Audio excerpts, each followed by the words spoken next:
Hey hi guys, welcome back my channel. ఇంకా మేమైతే ఈరోజు మా హస్బెండ్ అయితే ఇంట్లో నుంచి బయటికి ఏమి వెళ్ళలేదు, ఇంట్లోనే ఉండే నైట్ డ్యూటీ ఉన్నందుకు. ఇంకా ఇంట్లోనే ఉన్నాడు కాబట్టి మేమైతే మూవీకి వెళ్ళాలని ఫిక్స్ అయ్యి ఉండే. ఇక టికెట్స్ అయితే బుక్ చేసుకున్నాం. సినిమా టైం కూడా అయ్యిందని చెప్పేసి ఇక స్టార్ట్ అయిపోయినాం. నా చింతలు అయితే కెమెరా ఆన్ చేసి అయిపోయాయి.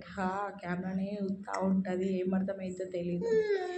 ఇంకా నా చింతల కంటే ముందు నా లక్కీ బాబు గురించి ఇంకొకటి, ఆ స్పెక్స్ పెట్టుకున్నాడు గుండుకి. ఆ బ్లూ కలర్ స్పెక్స్ అయితే డిఫరెంట్గా ఉండే. నాకైతే ఫుల్ ఫన్నీ అనిపించింది. ఇంకా పోతుంటే 6 అయిపోయింది టైం, అయినా సరే ఎండ అయితే ఏదో మధ్యాహ్నం అంటారు చూసిన ఆ టైంలో ఉన్నట్టుంది రా బాబు. మా ఎండ చంపుతుంది, అసలు ఎప్పటికీ తగ్గిపోతుందో ఈ ఎండలు అర్థమయ్యేది. ఈ వర్షాలు పడవు, ఎండలు పోవు అన్నట్టు అయిపోయింది. ఇంకా నా చింతలకైతే నా హెయిర్ ఆరలేదు కాబట్టి లీవ్ చేసుకున్నా. హెయిర్ పడి అది పాపం ఇరిటేట్ అవుతుంది.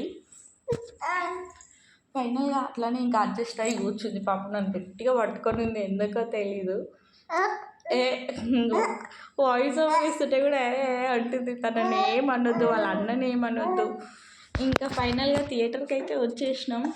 ఇక్కడికి వచ్చినాక కూడా ఇదో తలకాయ నొప్పి. పార్కింగ్కి టికెట్ అంట, ఇదో పంచాయతీ. మాకు ఇడికి వస్తే ఇక బయట పెట్టాలంటే బయట ఏం పోయిందో తెలీదు అని ఇక లోపలైతే పార్క్ చేయడానికి వెళ్తే ఆడు టికెట్ అని చెప్తుంది. ఇక మా ఆయననేమో ఫోన్పే, ఇప్పుడు ఈ ఫోన్లలో పేలు వచ్చినాక ఫోన్పే గూగుల్ పే అనుకుంటే అసలు క్యాష్ మెయింటైన్ చేయట్లేదు. ఇదో తలకాయ నొప్పి అయిపోయింది. ఏడబోతే ఆడ అదేమో నెట్వర్క్ ఉండదు, దిమాగ్ ఖరాబు.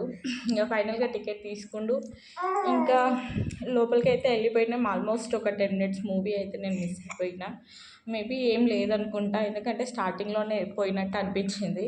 ఇంకా ఫైనల్గా సీట్స్ తీసుకొని ఇంకా సిట్టింగ్లో కూర్చొని మూవీ అయితే చూసాము. ఇంకా నేనైతే బ్రేక్ టైంలో ఇట్లా వీడియోస్ ఏం తీసుకోలేదు. ఇంకా ఫైనల్గా బయటికి వచ్చేసాకే వీడియోస్ తీసుకున్నాను. ఇంకా నా చింతల్లి ఫస్ట్ టైం థియేటర్లోకి వచ్చేసరికి కొంచెం అది డిఫరెంట్గా బిహేవ్ ఇచ్చింది.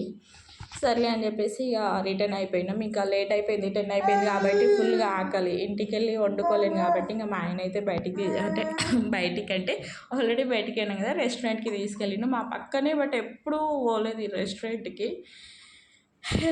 ఫైనల్గా రెస్టారెంట్కి అయితే తీసుకెళ్ళిండు.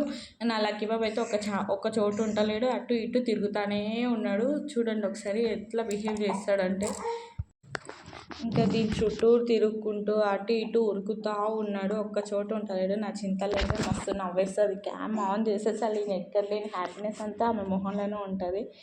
ఇంకా ఓన్లీ ఇక్కడ వరకు ఈ వీడియో. దీని కంటిన్యూస్ వీడియో నెక్స్ట్ వీడియోలో పెడతాను. ఓకే.